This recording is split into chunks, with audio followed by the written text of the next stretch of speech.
పోవడాన్ని ఒకసారి ఆలోచించి ఆ భయంకరమైన అగ్ని కోపంలోనికి మానవాత్మ పడిపోతున్నప్పుడు ఎంత వేదన, ఎంత దుఃఖకరమైనటువంటి పరిస్థితి ఆలోచన. దీన్ని గురించి ఆలోచించమనే ప్రభువైన యేసు మాట్లాడుతున్నాడు. 54 సార్లు కంటే అధికముగా పరిశుద్ధ లేఖనాల్లో నరకముంది, జాగ్రత్త, మానవులారా మీ మనసు మార్చుకోండి, మారు మనసు పొందండి, నేను మిమ్మల్ని రక్షిస్తాను. ఎందుకు ఆ నరక మార్గంలోకి వెళ్లిపోతారు? విశాల మార్గము నరకానికి తీసుకుని వెళ్తుంది. ఇరుకైన మార్గమైన రండి, నేను మిమ్మల్ని మోక్షానికి తీసుకుని వెళ్తానని, పరలోకానికి నేనే ద్వారమని యేసయ్య పిలుస్తున్నాడు. ఆత్మలో నిత్య నరకానికి వెళ్లిపోయి యుగ యుగాలు ఆక్రందన చేయుచు ఏడుస్తూ రోధిస్తూ ఉంటాయి. ఆ ఆత్మ నరకయాతన అనుభవిస్తుంది కానీ చనిపోదు. కాన్షియన్స్ తోనే ఆత్మ ఏడుస్తూ ఉంటుంది. ఎన్నాళ్ళు ఏడవాలండి? ఎన్ని సంవత్సరాలు? యుగ యుగాలు అన్నాడు. మీలోనూ నాలోనూ ప్రపంచ ప్రజల్లో ఉన్న ఆత్మ, ఈ ఆత్మలన్నీ కూడా దేవుని వల్ల మనకు కలిగి ఉన్నాయని, దేవుడే మనలో ఆత్మను పెట్టి ఉన్నాడని పరిశుద్ధ లేఖనం ఆదికాండం 2:7 మనిషి యొక్క శరీరాన్ని నేలమట్టి నుండి చేశాడు. ఆ నేలమట్టి నుండి చేసిన రూపంలోనికి దేవుడు జీవాత్మను ఊదాడని, నరుడు జీవాత్మై నడుచుట ప్రారంభించాడు. అంటే మట్టి నుండి తీసిన బొమ్మలోనికి దేవుడు జీవాత్మను ఊదగా నరుడు ప్రాణం కలిగి నడుచుట ప్రారంభించాడు. అంటే దాని యొక్క అర్థము మనిషిలో ఉన్న ఆత్మ దేవుని యొద్ద నుండి వచ్చిందని గుర్తించాలి. మానవులైన మన శరీరంలో జీవిస్తున్నటువంటి ఆత్మ మరలా తిరిగి మన్నైనది మునుపటి వల్లే మట్టికి చేరగా ఆత్మ తను అనుగ్రహించిన వారి యొద్దకు వెళ్లిపోతుందని ప్రసంగి 12:7 ఆత్మ దేవుని యొద్దకు వెళ్లాలన్నది దేవుని చిత్తం. కీర్తన 93 నరులారా తిరిగి రండని దేవుడే పిలుస్తున్నాడు. మీకున్న ధన సంపదల కంటే కూడా విలువైనది మీ యొద్ద ఒకటి ఉంది, అదే మీ ఆత్మ. ఈ మానవాత్మ నిరంతరము జీవిస్తూనే ఉంటుంది. పురుషాత్మని స్త్రీ ఆత్మని భేదం లేదు. మనుషుల యొక్క ఆత్మలన్నీ ఒకే విధంగా ఉంటాయి. బాహ్య శరీరం మాత్రమే పురుషునిగాను స్త్రీగాను కనిపిస్తున్నామే గాని మానవుని యొక్క ఆత్మలన్నీ కూడా ఒకే విధంగా ఉంటాయి.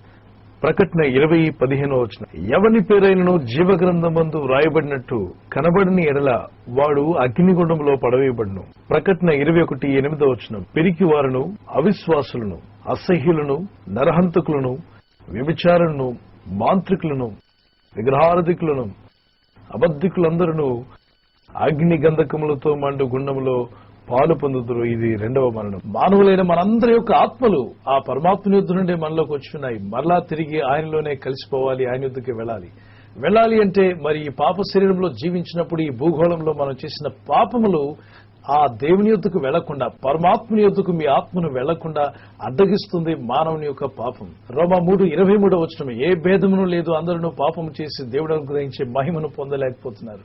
భూమి మీద ఉన్న మానవులందరిలోనూ పాపం ఉందన్నాడు. ఆది ఆదాం పాపం చేసినప్పుడు ప్రతి వ్యక్తిలోనికి పాపం అనేది సంక్రమించింది కనుక ఈ పాపములో జీవిస్తున్న ప్రతి వ్యక్తి యొక్క ఆత్మ మోక్షానికి చేరుట అసాధ్యమని, అందువల్లనే పరిశుద్ధ లేఖనాల్లో దేవుడు అంటున్నాడు, పాపులను రక్షించుటకు యేసుక్రీస్తు పరలోకమును విడిచి భూమికి అవతరించాడు.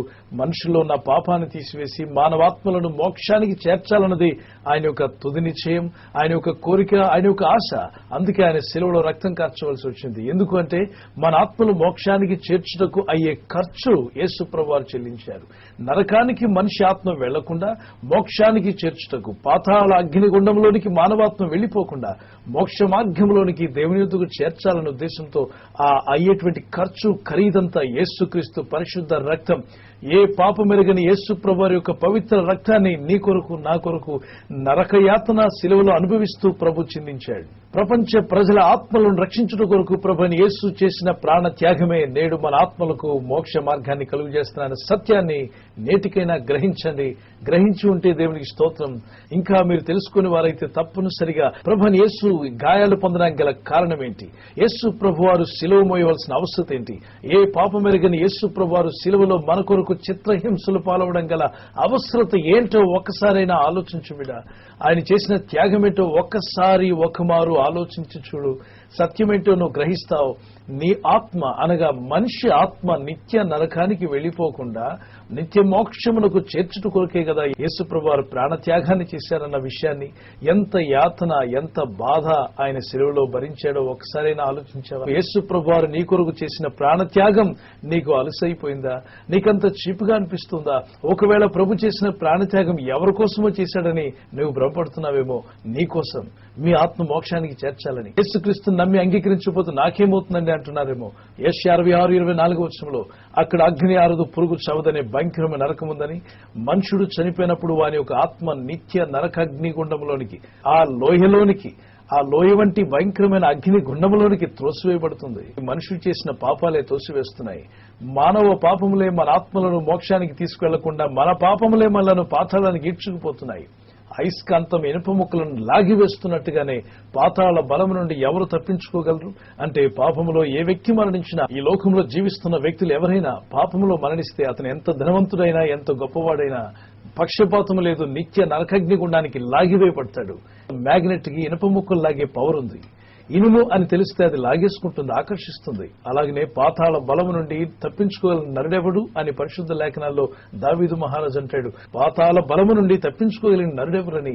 ధనవంతుడు తప్పించుకోగలడా? ప్రపంచ దేశాల్లో పొగడబడిన మనుషుడైనా, ప్రపంచ దేశాల చేత స్తుతింపబడిన మనుషుడైనా తప్పించుకోగలడా? భూమి మీద ఉన్న మానవులందరిలోనూ పాపం ఉందన్నాడు. ఆది ఆదాం పాపం చేసినప్పుడు ప్రతి వ్యక్తిలోనికి పాపం అనేది సంక్రమించింది కనుక ఈ పాపంలో జీవిస్తున్న ప్రతి వ్యక్తి యొక్క ఆత్మ మోక్షానికి చేరుట అసాధ్యమని, అందువల్లనే పరిశుద్ధ లేఖనాల్లో దేవుడు అంటున్నాడు, పాపులను రక్షించుటకు యేసుక్రీస్తు పరలోకమును విడిచి భూమి కరుదించాడు. మనుషుల్లో ఉన్న పాపాన్ని తీసివేసి మానవాత్మలను మోక్షానికి చేర్చాలన్నది ఆయన యొక్క తుది నిశ్చయం, ఆయన యొక్క కోరిక, ఆయన యొక్క ఆశ. అందుకే ఆయన శిలువలో రక్తం కార్చవలసి వచ్చింది. ఎందుకంటే మన ఆత్మలు మోక్షానికి చేర్చుటకు అయ్యే ఖర్చు యేసు ప్రభువారు చెల్లించారు.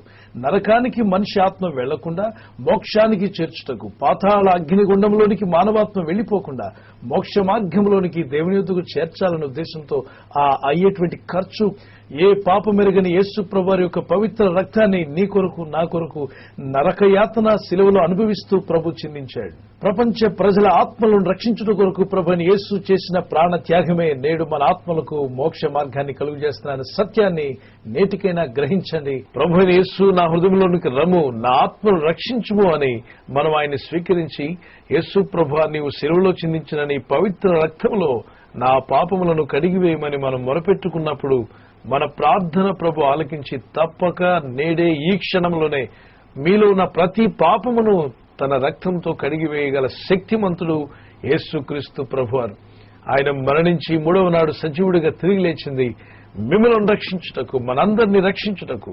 ఈ పాతాళ అగ్నిగుండంలో మన ఆత్మలు వెళ్లకుండా తప్పించుట కొరకే ఆయన ఇంత త్యాగం చేస్తున్నాడు. ఆయన త్యాగంలో ఎంతో విలువ, రక్షణ, సమాధానం ఉంది. నేడే ఆ యేసు ప్రభువారిని హృదయంలో స్వీకరించి, ప్రభువా నా ఆత్మను గాని, నా ఇంటి వారి ఆత్మలు గాని, మా బంధుమిత్రులు ఎవరు కూడా ఈ ప్రపంచంలో ఏ మనిషి ఆత్మ నరకానికి పోవటం నీకు ఇష్టం లేదన్నావు తండ్రి.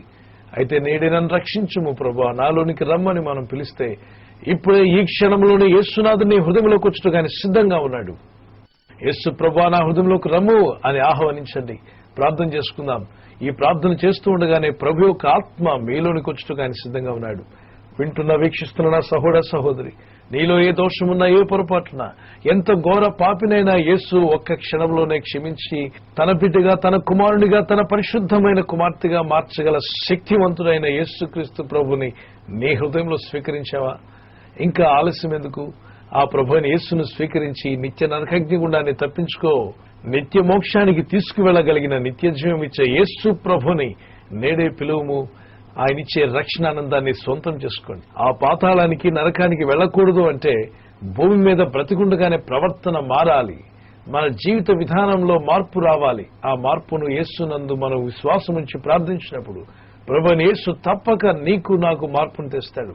మనం మారని వారుగానే, మారకుండానే చనిపోతే నిత్య నరకం తప్పదు. పాతాళ అగ్నిగుండాన్ని ఎవరూ తప్పించుకోలేవు. ఇప్పుడే ఈ ప్రార్థనలో మాతో ఏకీవిస్తుండగా ప్రభు మీ ప్రక్కనే ఉన్నాడు పరిశుద్ధాత్మ రూపంలో. ఆయన మీ హృదయంలోనికి వచ్చి ఆశ్చర్యాలు, అద్భుతాలు చేయగల శక్తిమంతుడు. ఎంత ఘోర పొరపాట్లు మీలో ఉన్న ఒక్క క్షణంలో క్షమించగలిగిన యేసునాథుని ఆలస్యం చేయక వేడుకునండి. ఇక మరలా తిరిగి పొరపాట్లలోకి వెళ్లకుండా, పాపంలోకి వెళ్లకుండా క్రీస్తులో స్థిరపడే కృపనిమ్మని అడగండి. ప్రభు మీకు దయచేస్తాడు. ప్రార్థన చేద్దాం. కళ్ళు మూసుకునండి. ఈ ప్రార్థనతో కూడా పలుకుచుండగానే పరిశుద్ధాత్మ దేవుడు మీలోనికి వస్తున్నాడు. మీ పాపములన్నీ ఆయన తుడిచివేసి మిమ్మల్ని పరిశుద్ధులుగా చేయుటకు దేవుని ఆత్మ, దేవుని యొక్క సన్నిధి మిమ్మల్ని ఆవరిస్తుంది. యేసు, నీవే నా ప్రభు, నీవే నా ప్రభు, నీవే నా రక్షకుడు, నీవే నా రక్షకుడు. నీవు నా కొరకు శిలువలో మరణించి, నీవు నా కొరకు శిలువలో మరణించి, మూడవ నాడు సజీవుడిగా తిరిగి లేచి ఉన్నావని, మూడవ నాడు సజీవుడిగా తిరిగి లేచి ఉన్నావని నా హృదయంలో నమ్మి, నా హృదయంలో నమ్మి, నా నోటితో ఒప్పుకొనుచున్నాను. నా నోటితో ఒప్పుకొనుచున్నాను. ప్రభువైన యేసు, ప్రభువైన యేసు నా హృదయంలోనికి రమ్ము, నా హృదయంలోనికి రమ్ము, నన్ను క్షమించుము. నన్ను క్షమించుము. ప్రభువైన యేసు ప్రభువైన యేసు నా హృదయంలోనికి రమ్ము, నా హృదయంలోనికి రమ్ము, నా పాపములను మన్నించుము. మరలా చెప్పండి. ప్రభువైన యేసు నా హృదయంలోనికి రమ్ము, నీ ఆత్మతో నన్ను నింపుము. సమాధానం దయచేయము. యేసు రక్తంతోను దేవుని వాక్యంతోను పరిశుద్ధాత్మతోను మమ్మల్ని సంధించండి, నడిపించండి. Thank you Jesus. Thank you Jesus.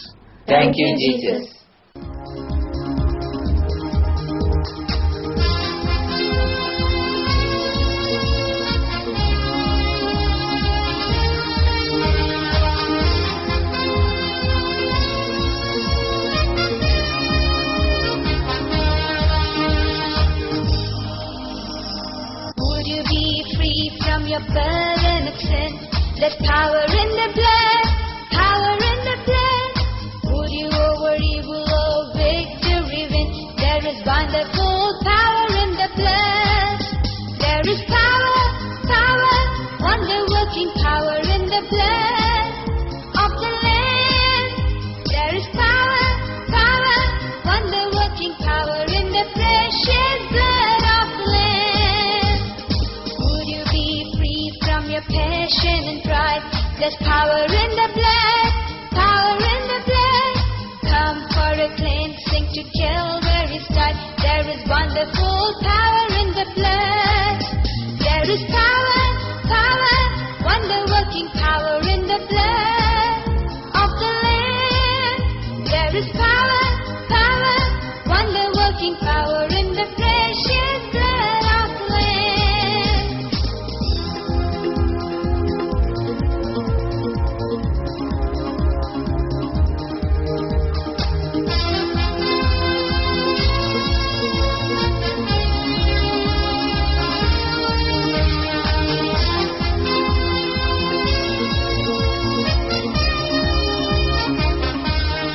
చాలా సంతోషంగా ఉంది. అది చాలా ఆనందంగా ఉండే ఆత్మలో ఎంత ఏడిస్తే అంత ఆనందంగా వస్తుంది సార్. లోకంలో ఆనందం లేదండి. పాపం చేసి కోల్ది మనసు ఎంత ఉండదు. అడియాసలు అడిగి కోల్ది మనకి జీవితం నాశనం అయిపోతుంది సార్. యేసయ్య ఇలాంటి తమ్ముళ్ళు అనేకులను ఈ రోజు తాగుచ్చిన స్తోత్రం తెలుస్తుంది. నేను ఇక్కడ కూర్చున్నాను సార్. నాకు తెలియకుండానే కన్నీరు వచ్చేసి చాలా సంతోషంగా ఉంది. చాలా ఆనందం. ప్రేర్ చేస్తుంటా ఉదయం అంతా తేలిగ్గా ఉంది. నాలో ఉన్న పాపాన్ని దేవుడు తొలగించడానికి వందనం చూపించుకుంటాను. లోకం వైపు వెళ్తావో దేవుని వైపు వస్తావో, చీకటిలోకి వెళ్తావో వెలుగులోకి వస్తావో, పరలోకాన్ని ఎన్నుకుంటావో నరకాన్ని ఎన్నుకుంటావో, పాతాళాన్ని ఎన్నుకుంటావో, మందు షాపు కావాలో మందిరము కావాలో, ప్రార్థనా జీవితం కావాలో పాప బ్రతుకు కావాలో ఎంచుకోమని ప్రభు సెలవిస్తున్నాడు.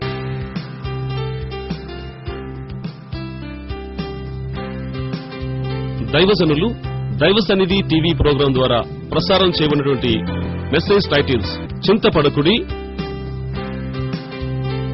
నీలో ఉన్నవాడు ఈ లోకంలో ఉన్నవాని కంటే గొప్పవాడు, శక్తిమంతుడు గనుక ఆ ప్రభు అయిన యేసునందు విశ్వాసం ఇచ్చిన నీవు వరి అవ్వద్దు. ప్రభుకు అప్పగించు.